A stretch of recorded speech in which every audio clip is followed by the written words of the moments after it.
guys, welcome back to our vlog. Jadi sekarang saya akan pergi ke sekolah untuk acara Edu Fair. Halo, jadi ini sekarang jam 6.14. Aku lagi di jalan mau ke sekolah. Kenapa sih kayak buru-buru banget? Karena panitia itu diminta buat datang jam maksimal tuh jam 7.15 dan rumahku juga jauh, jadi aku harus berangkat lebih cepat. Jadi kalian ntar lagi udah nyampe, ini lagi lampu merah. Jadi ya, lanjut nanti. Hai guys, selamat pagi. Jadi sebelumnya perkenalkan, nama aku Lauren. Dan hari ini aku mau ajak kalian semua yang nonton video ini untuk ikut aku dalam acaranya SMA Yosudarso, yaitu Edu Fair 2023. Yeay. Dan sekarang bisa dilihat aku lagi di mobil, lagi on the way ke sekolah. Hai guys, jadi sekarang bersama Kelly dan Rachel. Nah, jadi kami sekarang udah sampai di sekolah nih.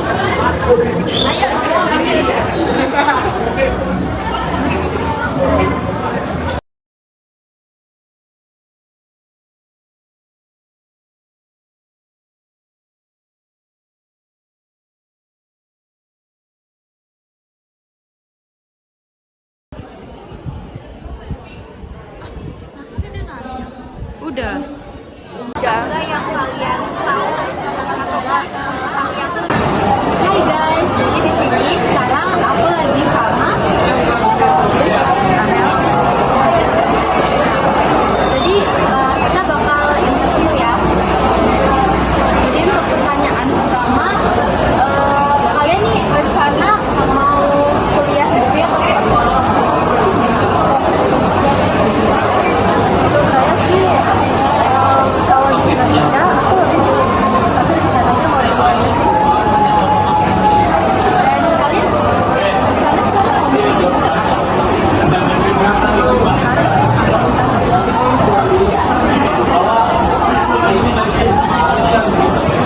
Itu kalau nggak engineering mau pilih kayak apa alasan kalian tertarik dengan jurusan ini?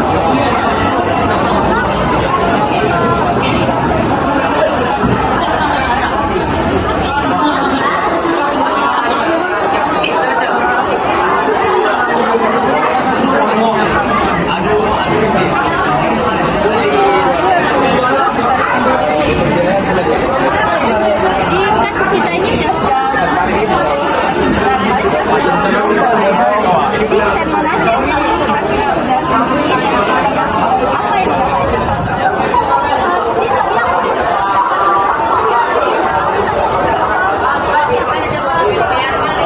jadi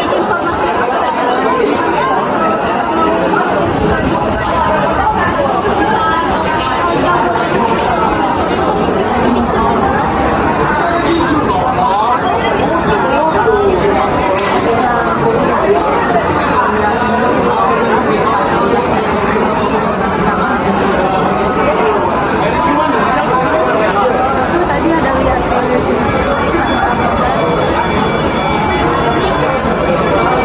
yang terakhir, ada nggak saran atau masukan untuk event pada tahun ini?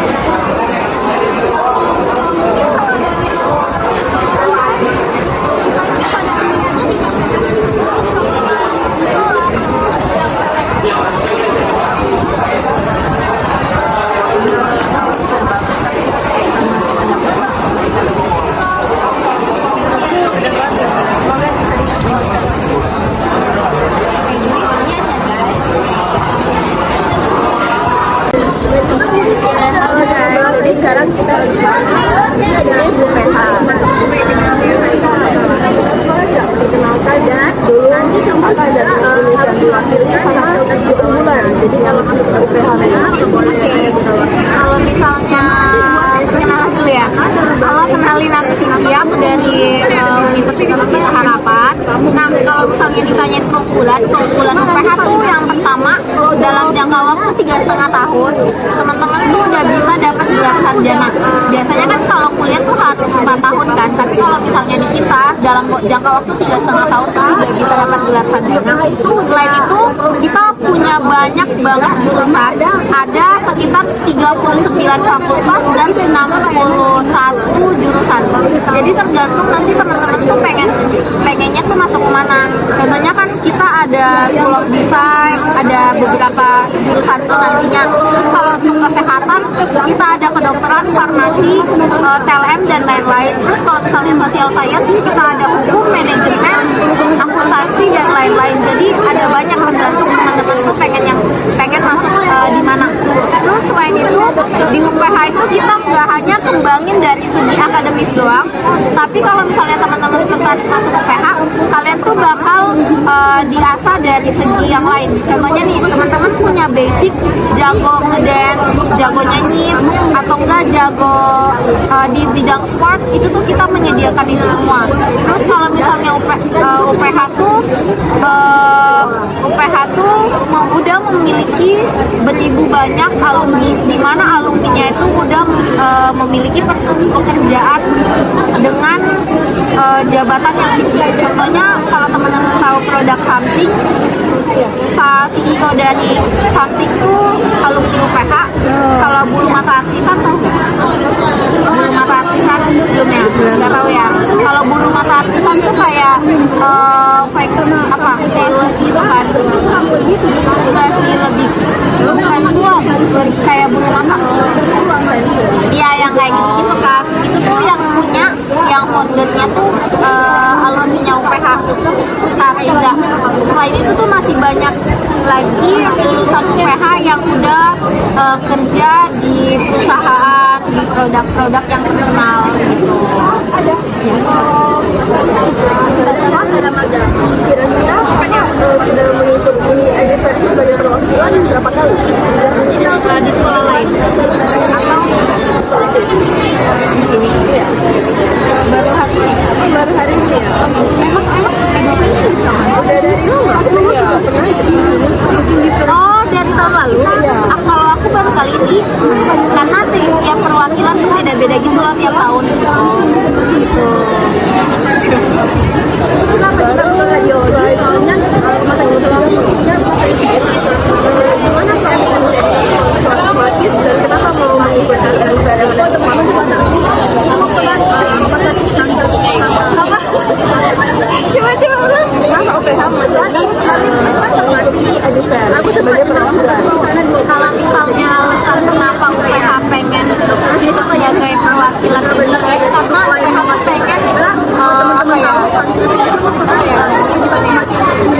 karena UPH tuh dia kan salah satu kampus swasta yang masuk ke top 10 universitas swasta yang ada di Indonesia. Nah, kita tuh pengen teman-teman tuh bisa kenal UPH lebih dalam lagi, karena kayak mindset masyarakat, mindset orang-orang tentang UPH tuh nggak kayak ada tuh istilahnya yang UPH singkatannya apa gitu kan. Nah, kalau dengan adanya edufair ini, kita tuh pengen teman-teman bisa mengenal UPH dan bisa mempertimbangkan UPH menjadi salah satu pilihan universitas kalian, karena kita udah memiliki kualitas gitu dalam segi pendidikan. Ngajain lagi ya? Memang benarnya ada related yang kayak tadi panggilan PH uang tambahan ini kan banyak yang bilang kalau kampus swasta itu PH-nya mahal banget. Apa tanggapan kakak? Aku nggak bisa pungkiri itu, karena kalau misalnya aku nanya ya teman-teman kayak emang yang kalian mindset kalian atau enggak yang kalian tahu atau enggak hal yang pertama kali terlintas di benak teman-teman saat dengan UPH itu apa, pasti nyebutinnya itu. Tapi UPH tuh menurut aku ya, selama aku edufair di sekolah-sekolah tuh setelah edufair ini tuh teman-teman kayak pola pikirnya beda-beda, kayak oh ternyata UPH nggak semahal itu, oh ternyata UPH tuh ya udah sama aja kayak universitas swasta yang lain, malahan ada yang lebih mahal gitu. Terus kayak UPH itu kita tuh ada harga, ada kualitas. kualitasnya tuh bisa dilihat dari segi fasilitas, dari segi dosen, dari segi pendidikan gitu. Dan sama program-program yang bisa kita kasih pun kita bisa menjamin teman-teman kalau lulus dari UPH nggak susah dapat kerja. Kamu sebelumnya apa? Jadi ini pertama kali kakak ikut Edufair. Bagaimana first impression ke murid-murid semakin? Jujur ya, kita tuh kan tadi telat karena tahunnya tuh hari ini presentasi aja. Jadinya tuh gak terlalu prepare banget karena taunya besok kan eventnya gitu. Sorry banget. Kalau tanggapan aku, banyak sih yang antusias untuk nanya-nanya di UPH karena kayak nggak hanya dari segi tugas aja, tapi dari tadi aku ketemu sama satu anak, aku tuh belum selesai kan beres-beres, anaknya udah datang, terus aku ladenin kan kayak mau nanya apa, gila pertanyaannya tuh kayak kritis gitu loh, jadi emang dari dianya yang mau nanya, bukan dari segi oh ada tugas ini enggak gitu, tapi dari teman-teman SMA ini gitu tuh antusias banget buat nanya-nanya. Semangat. Atau yang sebaliknya dokter, kakak boleh berikan message kepada adik-adik yang sudah jadi maba UPH? Semangat, selamat teman-teman bergabung di UPH dan semangat karena perjalanan kalian tuh masih panjang banget dan teman-teman gak usah merasa khawatir dan gak usah merasa takut kalau misalnya selama di UPH tuh banyak kendala, banyak kesulitan karena dari segi dosen, dari segi teman-teman seangkatan atau enggak kakak tingkat itu bakal ngebantuin kalian dan selalu ada buat kalian. Oke, sama-sama.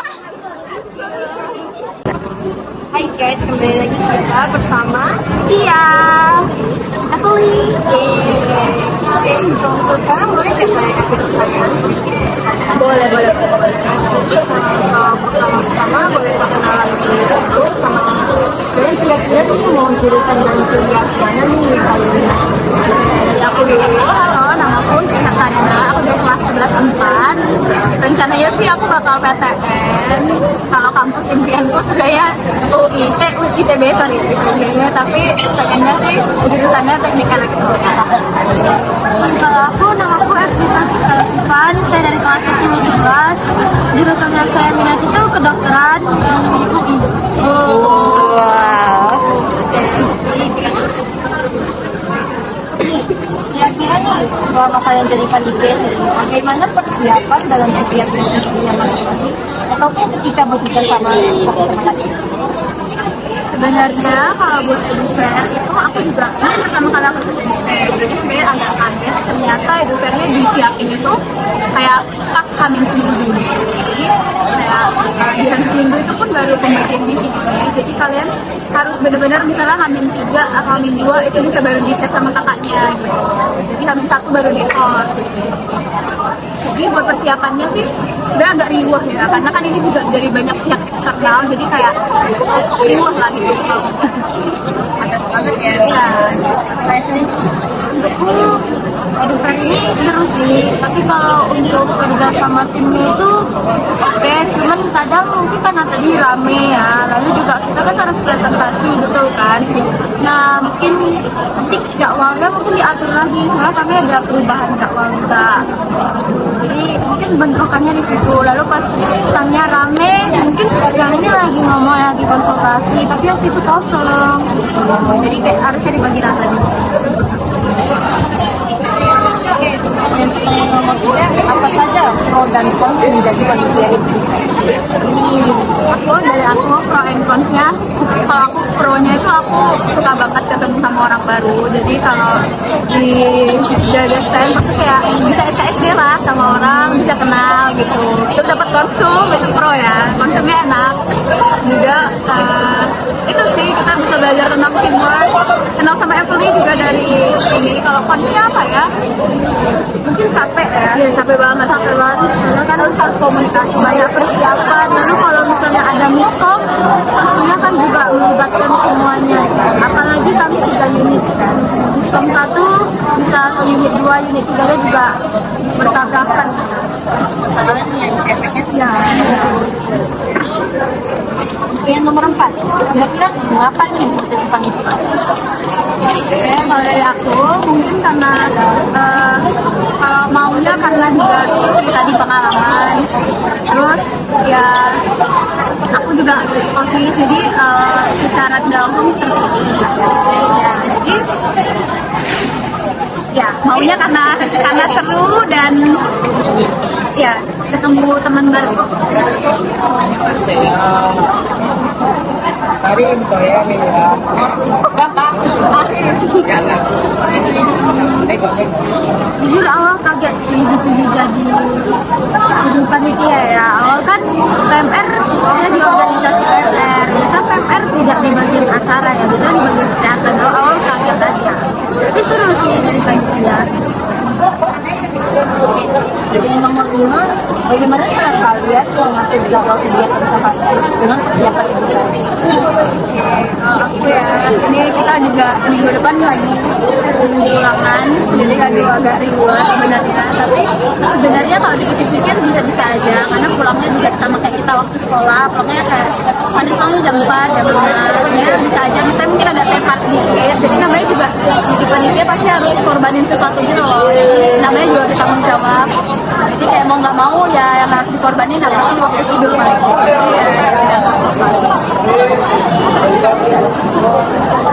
ya, mungkin untuk ya cara melatih jadwal. Jujur untuk saya sih belum ada ulangan-ulangan yang banyak banget, masih tugas-tugas lah. Lalu biasa kan kalau yang panitia gitu bisa dapat kompensasi dikit, mundur-mundur dikit bisa gitu. Lalu ya tugas-tugas kalau kan pada saat mungkin harus melakukan tugas. Nah untuk panitia tuh biasa ada free ya gitu. Itu Bang Delvin ada bilang ya kalau nggak salah bisa minta ke gurunya buat kami, mungkin orang lain 5, kami 2. Terus enaknya tergantung guru juga. Oke, yang pertanyaan nomor 6 mungkin lebih khususnya ke Kristia ya, karena kita kan ada fakultas kan lagi ada. Bagaimana rasanya nih? Ini kamu jadi panitia, tapi tidak sekalian ngerjain tugas Indo yang pusat dan kegiatan di event itu. Nah seperti sekarang ini sebenarnya kayak nggak enak banget, maaf ya guys kalau aku kayak kurang berpartisipasi. Tapi sebenarnya bagiannya sih sebanyak itu loh. Kan aku juga terdiri dari banyak bagian. Mungkin aku bisa ambil bagian dimana aku lagi ngatur atau lagi ngelayanin orang yang aku buatannya. Jadi sebenarnya bisa dibagi tugasnya. Tapi mau nggak mau ya gitu sih. Sebenarnya nggak ada yang bisa dikorbanin karena ini kan dua-duanya penting. Tapi aku bilang komunikasi sih sama tim tugasnya gitu. Thank you guys. Tugas terkait jadi Kami cuma disuruh ngumpulin brosur dari ini yang kami mau, jadi cuma ngumpulin brosur. Nah, yang terakhir nih, yang terakhir. Nah, apa saran kalian terhadap event? Ini mungkin semuanya kalau buat ini jangan, ini agak jahat sih, tapi kayak semuanya siapa yang nggak mau tote bag atau kayak merchandise, tapi ya at least nanya lah gitu kan. Dan kayak ya benar, soalnya kadang kayak misalnya udah ditanya nih, terus udah ternyata merchandise-nya udah habis, langsung mukanya kayak gitu, jadi kayak agak nyesek gitu. Jadi kayak ini kan kalau misalnya mau ya at least kalau nanya lah gitu. Ini sama sih, sama. Ya. Oke, sekian dari interview ini. Makasih banyak ya, guys. Makasih.